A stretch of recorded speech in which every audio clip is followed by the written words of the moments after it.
Hi friends, jallikattu protest நடக்கிற இந்த டைமில் முக்கியமான ஒரு விஷயத்தை பற்றியும் நம்ம டிஸ்கஸ் பண்ணி ஆகணும். அது பார்த்தீங்கன்னா நம்ம மாடுகள் பற்றி தான்.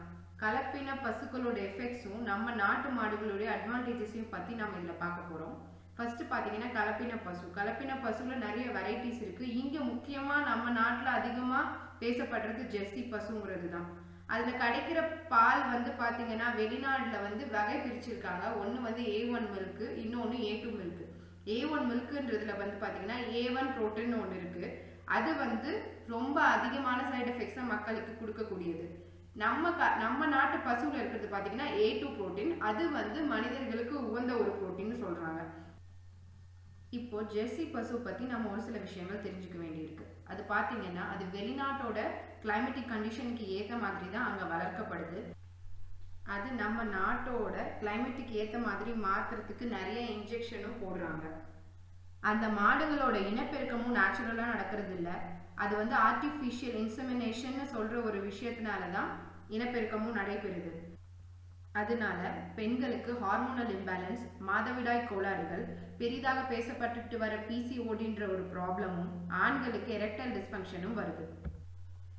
குழந்தை பிறப்பு சதவீதம் குறையறதுக்கு முக்கியமான காரணமும் இதுதான்.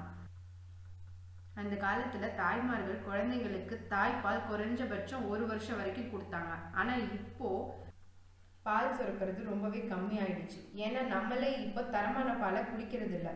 குழந்தைங்களுக்கு 4 மாசத்துல இருந்தே பாக்கெட் பாலை கொடுக்க ஆரம்பிச்சிடுறோம். அதுல இருக்கிற தப்பான விஷயங்கள் குழந்தைங்களையும் பாதிக்குது. இந்த கலப்பின பசுல இருந்து கிடைக்கக்கூடிய பாலையும் நம்ம கிட்ட டைரக்டா கொடுக்கறது கிடையாது. அதுல இருக்க நல்ல விஷயங்களெல்லாம் நீக்கிட்டு அந்த ஃப்ரெஷ் மில்கை சிந்தட்டிக் மில்கா மாத்துறதுக்காக ஒரு சில விஷயங்கள்லாம் அவங்க பண்றாங்க. அதுல என்னென்னலாம் ஆட் பண்றாங்கன்னு பாத்தீங்கன்னா, டிடர்ஜென்ட் லிக்விட் ஆட் பண்றாங்க. அதனுடைய கொழுப்பு தன்மை, அந்த பிசுபிசுப்பு தன்மையை அதிகமாக காட்டுறதுக்காக மால்டோடெக்ஸ்ட்ரின் பவுடர்ன்ற ஒரு பவுடர் யூஸ் பண்றாங்க. நம்ம நார்மலா யூஸ் பண்ற refined oil, very cheapest oil, அந்த ரீஃபைண்ட் ஆயில் யூஸ் பண்றாங்க. அதனுடைய திக்னஸ் அதிகமாக காட்டுறதுக்காக ஸ்டார்ச், குளுக்கோஸ் ஆட் பண்றாங்க. அந்த கலர் பாத்தீங்கன்னா லைட் பேல் எல்லோவா இருக்கும். அந்த கலரை ஒயிட்டா மாத்தி காட்டுறதுக்காக ஸ்கிம் மில்க் பவுடர் ஆட் பண்றாங்க, பால் powder, urea, hydrogen peroxide add பண்றாங்க. இன்னும் சில இடத்துல சோடியம் ஹைட்ராக்சைடு, சால்ட், ஃபார்மலின் போன்றவற்றையும் ஆட் பண்றாங்க. ஃபார்மலின் பார்த்தீங்கன்னா மோஸ்ட்லி இந்த பாடி அழுகாம இருக்கிறதுக்கு ஹாஸ்பிட்டல்ல, இந்த காலேஜஸ்ல யூஸ் பண்ற ஒரு விஷயம் தான் ஃபார்மலின். அடுத்தது பார்த்தீங்கன்னா முக்கியமா இந்த பால்ல BCM7ங்கிற ஒரு மூலக்கூறு இருக்கு. அது ஒரு புரத மூலக்கூறு. அந்த பீட்டா பாஸ்மோஸ்போரின் 7ங்கிறது நமக்கு நிறைய சைடு எஃபெக்ட்ஸ் தரக்கூடிய ஒரு விஷயம். அது இந்த ஜெர்சி பால்ல ரொம்பவே அதிகமாக இருக்கு. இதனால வர விளைவுகள் பார்த்தீங்கன்னா ஹார்ட் டிசீஸ்க்கு முக்கியமான காரணமா இருக்கிறது இந்த பீட்டா பாஸ்மோஸ்போரின் 7. குழந்தைங்களுக்கு டெவலப்மெண்டல் டிஸார்டர் வரும். டயபெட்டிஸ்க்கு முக்கியமான காரணமா இருக்கிறதும் இதுதான். முக்கியமா ADHD சைல்டுன்னு இப்போ ரீசெண்டாக கேள்விப்பட்டுட்டு இருக்கோம். அதுக்கான காரணிகளாகவும் இது இருக்கு. அது மட்டும் இல்லாம kidney and liver complication, high blood pressure, heart blockage, sugar, hormonal imbalance. இந்த காலத்துல குழந்தைங்க சீக்கிரமாவே ஏஜ் அட்டெண்ட் பண்றாங்கன்னு சொல்றாங்க. அது ஒரு பிரச்சனையா பாக்குறாங்க. அதுக்கு இதுவும் ஒரு காரணமா இருக்கு. நம்ம நாட்டு மாடுகள்ல கிடைக்கிற பால்ல நோய்களை உருவாக்கக்கூடிய A1 புரோட்டீன் சுத்தமா இல்லவே இல்லை. அதுக்கு பதிலாக A2 புரோட்டீன் இருக்கு. அது மனிதனுக்கு ஆரோக்கியம் தரக்கூடிய ஒரு நல்ல புரோட்டீன் தான். அதுல பீட்டா காஸ்மோஸ்போரின் 7ங்கிறது ரொம்ப கம்மியா இருக்கு. அதனால அது ஈஸியா டைஜஸ்ட் ஆகக்கூடிய தன்மை உள்ளதா இருக்கு. நல்ல கொலஸ்ட்ரால் HDL இருக்கு. ஆன்டி ஏஜிங் ப்ராப்பர்ட்டிஸ் இருக்கு. விட்டமின்ஸ்ல B2, B3, B12 and vitamin A இருக்கு. இதெல்லாம் நம்மளோட இம்யூனிட்டியை அதிகப்படுத்துறதுக்கு உபயோகமா இருக்கு. Breast and skin cancer chances இதுல ரொம்பவே கம்மியா இருக்கு when compared to A1 milk products. Anti ஆக்சிடென்ட்டாகவும் இது யூஸ் ஆகுது.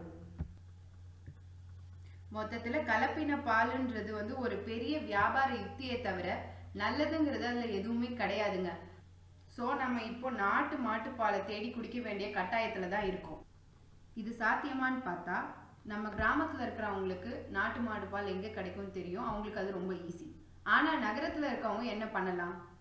ஒரு சின்ன யோசனை. இது நான் நெட்ல பார்த்த விஷயம் தான், உங்களுக்கு இருந்தாலும் நான் ஒரு வாட்டி சொல்றேன். ஒரு ஏரியாவுக்கு ஒரு குட்டி குட்டி டீமா, ஒரு 10 பேர் இல்லை ஒரு 15 பேர் கொண்ட டீம் ஒன்று ஃபார்ம் பண்ணி இப்போவும் நாட்டு மாடுகள் கிடைக்கிற இடங்கள் அதை வாங்கி பாதுகாத்து வளர்த்து அதுல இருந்து கிடைக்கிற அந்த மில்க் ப்ராடக்ட்ஸ், இந்த நெய், மோர் இதெல்லாம் விற்கிறது மூலமா, பால் இதெல்லாம் விற்கிறது மூலமா கிடைக்கிற லாபத்தை வந்து அந்த டீமுக்குள்ள இருக்கவங்க பங்கு போட்டுக்கலாம்.